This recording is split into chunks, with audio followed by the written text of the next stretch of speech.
సుమన్ టీవీలో మీ personal and business promotions కోసం కింది నెంబర్కి కాంటాక్ట్ చేయండి. Welcome to Suman TV. Big day with big network. Breaking news ప్రస్తుతం మనం చూస్తూ ఉన్నాం. తిరుపతిలో దొంగ ఓట్ల కలకలం చెలరేగింది. అయితే దొంగ ఓటు వేయడానికి వచ్చిన ఒక వ్యక్తి దొరకడంతో కొంత ఆందోళనకర పరిస్థితులు అయితే అక్కడ సిచ్యువేషన్ అయితే క్రియేట్ అయింది. అయితే ఫేక్ ఓటర్ ఐడి కార్డ్ తో పోలింగ్ కేంద్రానికి ఒక వ్యక్తి రావడంతో అతన్ని గుర్తించి పోలీసులకు అప్పచెప్పారు బీజేపీ నాయకులు. అక్కడ నుంచి పూర్తి సమాచారం అందించేందుకు మా ప్రతినిధి ఉమాశంకర్ లైవ్ లో తిరుపతి నుండి సిద్ధంగా ఉన్నారు. ఉమాశంకర్, అసలు ఏం జరిగింది, అక్కడ సిచ్యువేషన్ ఏంటి, కొంచెం క్లియర్ గా ఎక్స్ప్లెయిన్ చేస్తారా?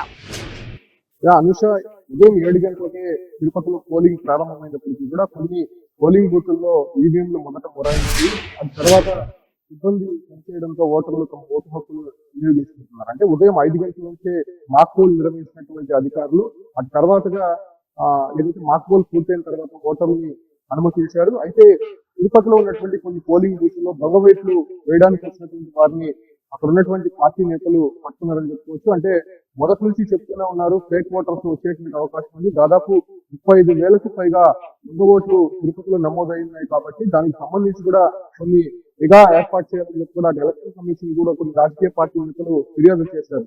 అదే సందర్భంగానే ఇవాళ ఉదయం 8 గంటల సమయంలో తిరుపతిలో ఉన్నటువంటి జగన్మాత చర్చి వద్ద బీజేపీ నేత భానుప్రకాష్ రెడ్డి ఒక వ్యక్తిని ఐడెంటిఫై చేశారు. అంటే అతను ఐడెంటిటీ కావచ్చు, అంటే అక్కడ చేసేటువంటి ఓటు హక్కుకు సంబంధించినటువంటి ఆధారాలు ఏమి కూడా కరెక్ట్ గా లేకపోవడంతో అతన్ని అనుమానాస్పదంగా అక్కడ ప్రశ్నించడం జరిగింది. దీంతో అతను సమాధానం చెప్పలేక అక్కడి నుంచి వెనుదిరిగే ప్రయత్నం అయితే చేశాడు. దీంతో ఒక్కసారిగా అక్కడ ఉన్నటువంటి బీజేపీ నేతలు అతన్ని పట్టుకొని పోలీసులకి అప్పచెప్పారు. మరో 5 మంది కూడా అదే పోలింగ్ బూత్లో గుర్తించినటువంటి సందర్భంగా వాళ్ళు కూడా పోలీసులకి అప్పచెప్పినటువంటి పరిస్థితి. మరోవైపు జీవకోన ప్రాంతంలో ఉన్నటువంటి పోలింగ్ బూత్ల వద్ద ఒక పార్టీకి సంబంధించినటువంటి బ్యానర్లు ఏర్పాటు చేశారు. అంటే ఈవీఎంలకు సంబంధించి ఏ వరుసలో ఏ అభ్యర్థి వస్తారనేటువంటి విషయాన్ని కూడా అక్కడ ప్రదర్శించే ప్రయత్నం అయితే చేశారు. ఈ క్రమంలోనే అక్కడ ఉన్నటువంటి టీడీపీ నేతలు అక్కడ ఉన్నటువంటి పోలీసులకి అదేవిధంగా ఎన్నికల అధికారులకు ఫిర్యాదు చేయడంతో వెంటనే దాన్ని కూడా తొలగించడం జరిగింది. సో ఈ రకంగా తిరుపతిలో ఉదయం నుంచి కూడా ప్రశాంతమైనటువంటి వాతావరణంలో ఎన్నికలు జరుగుతున్నప్పుడు కొన్ని ప్రాంతాల్లో ఈవీఎంలు మొరాయించి మరికొన్ని ప్రాంతాల్లో ఇటువంటి ఫేక్ ఓటర్స్ అనేది కనిపిస్తూ ఉన్నారు. దాంతో పాటు కూడా శ్రీకాళహస్తి నియోజకవర్గానికి సంబంధించి అక్కడ ఉదయం నుంచి కూడా ఈవీఎంలు కొన్ని ప్రాంతాలు అయితే మొరాయించినటువంటి పరిస్థితి. అంటే అక్కడ ఉన్నటువంటి పోలింగ్ సిబ్బందికి కొంత అవగాహన లేకపోవడము, అదే రకంగా ఓటర్లు ఉదయాన్నే పెద్ద ఎత్తున బారులు చేయడంతో ఒక్కసారిగా అక్కడ కన్ఫ్యూజ్ అయినటువంటి పరిస్థితులు అయితే అక్కడ కనిపిస్తున్నాయి. అంటే ఇప్పుడు ఎండ తీవ్రత కూడా ఎక్కువగా కనిపిస్తున్నటువంటి సందర్భంగా పోలింగ్ కేంద్రాల వద్ద ఉదయం టెంట్లు అయితే ఏర్పాటు చేశారు. దాంతో పాటు కూడా మంచినీరు మజ్జిగ కూడా ఏర్పాటు చేసినటువంటి పరిస్థితి. కొంతమంది వయోవృద్ధులు అక్కడికి వచ్చేటువంటి అవకాశం ఉండడంతో వాళ్ళ కోసం కూడా కొన్ని వీల్ చైర్లు ఏర్పాటు చేశారు. అది కొన్ని పోలింగ్ బూత్ లోనే కనిపిస్తున్నాయి. మరికొన్ని పోలింగ్ బూత్ లో అంటే రూరల్ ప్రాంతాల్లో ఉన్నటువంటి పోలింగ్ బూత్ లో ఇటువంటి ఏర్పాట్లు ఎక్కడ కూడా కనిపించకపోవడంతో ఎండ తీవ్రతని తట్టుకోలేక కొంత ఇబ్బందులు అయితే ఓటర్లు అయితే ఎదుర్కొంటున్నారని చెప్పుకోవచ్చు. మరోవైపు తిరుపతి చంద్రగిరి నియోజకవర్గానికి సంబంధించి అటు ఎక్కువ సమస్యాత్మక కేంద్రాలు ఉండడంతో అటు పూర్తి స్థాయిలో వెబ్కాస్టింగ్ అనేది జరుగుతూనే ఉంది. తిరుపతికి సంబంధించి అత్యధికంగా 46 మంది అసెంబ్లీ నియోజకవర్గానికి సంబంధించి అభ్యర్థులుగా ఉన్నారు. పార్లమెంట్ కి సంబంధించి 23 మంది ఉన్నారు.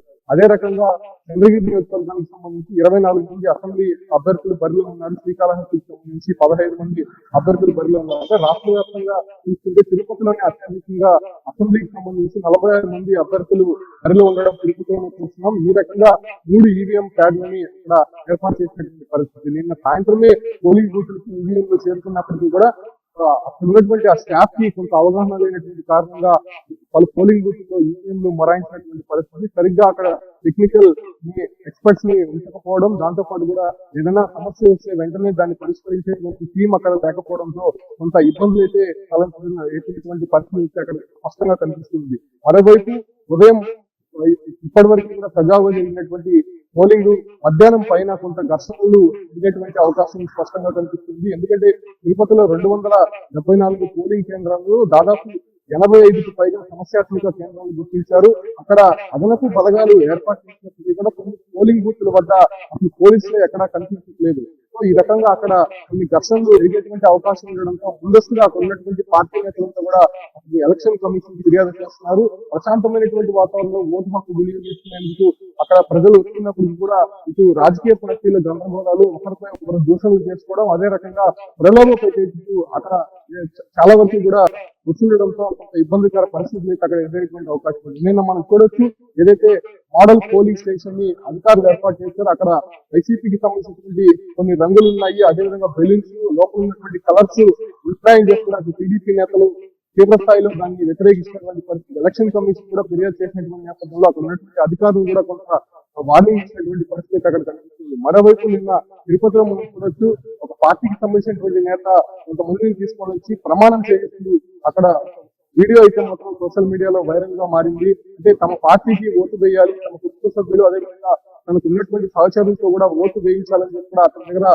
ప్రమాణం చేయించినటువంటి వీడియో అయితే తిరుపతి వ్యాప్తంగా కొంత వైరల్ అయింది. అది కూడా ఎలక్షన్ కమిషన్ సీరియస్ అయ్యి అక్కడ ఉన్నటువంటి టౌన్ బ్యాంక్ చైర్మన్ తో పాటు మరో ముగ్గురు పైన కూడా కేసు నమోదు చేసినటువంటి సిచ్యువేషన్స్ అయితే కనిపిస్తుంది. అంటే ఎలక్షన్ నోటిఫికేషన్ విడుదలైనప్పటి నుంచి కూడా తిరుపతిలో ఒక ప్రతిష్టాత్మకంగా తీసుకున్నటువంటి ఎన్నికలు, అంటే అన్ని రాజకీయ పార్టీలు కూడా ఒక తిరుపతిలో ఒక సెంటిమెంట్ గా తీసుకుంటూ ఉంటాయి. ఈ క్రమంలోనే అటు కూటమి అభ్యర్థిగా జనసేన నుంచి బరిలోకి దిగినటువంటి అరవింద్ శ్రీనివాసులు కావచ్చు, అంటే వైసీపీ నుంచి బరిలో దిగినటువంటి భూమన అభినయ్ రెడ్డి కావచ్చు, వీళ్ళిద్దరి మధ్య పోటాపోటీగా అసలు తీవ్ర వారైతే జరుగుతుందని చెప్పుకోవచ్చు. ముఖ్యంగా ఇవాళ సాయంత్రానికి పోలింగ్ శాతం కూడా పెరిగేటువంటి అవకాశం ఉంది. ఎందుకంటే ఉదయం నుంచి కూడా ఓటర్లు తమ ఓటు హక్కును వినియోగించుకోవడానికి పోలింగ్ బూత్ల వద్ద భారీగా చేరుకుంటున్నారు. అంటే సరైనటువంటి సదుపాయాలు లేకపోవడం, మరీ ముఖ్యంగా ఎండ తీవ్రత ఎక్కువ ఉంది కాబట్టి ఉదయాన్నే ఓటు వేయడానికి ఓటర్లు వచ్చినప్పటికీ కూడా కొన్ని ప్రాంతాల్లో ఈవీఎంలు మొరాయించడం, దాంతో పాటు కూడా అక్కడ వసతులు సరిగ్గా లేకపోవడంతో కొంత ఇబ్బందులు అయితే ఎదుర్కొంటున్నప్పటికీ కూడా దాన్ని సజావుగా జరిపించేందుకు అధికారులు మాత్రం ముందస్తు చర్యలు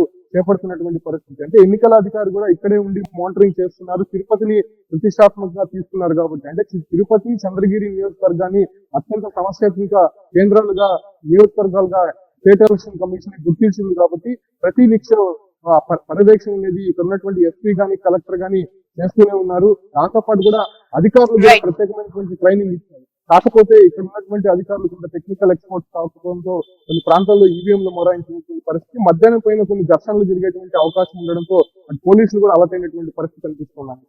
రైట్ ఉమాశంకర్, చిన్న చిన్న సమస్యలు మినహా ఓవరాల్ గా అయితే తిరుపతిలో పోలింగ్ సరళైతే సవ్యంగానే కొనసాగుతోంది. ఇది ఓవరాల్ గా తిరుపతి నుంచి ఉన్న అప్డేట్.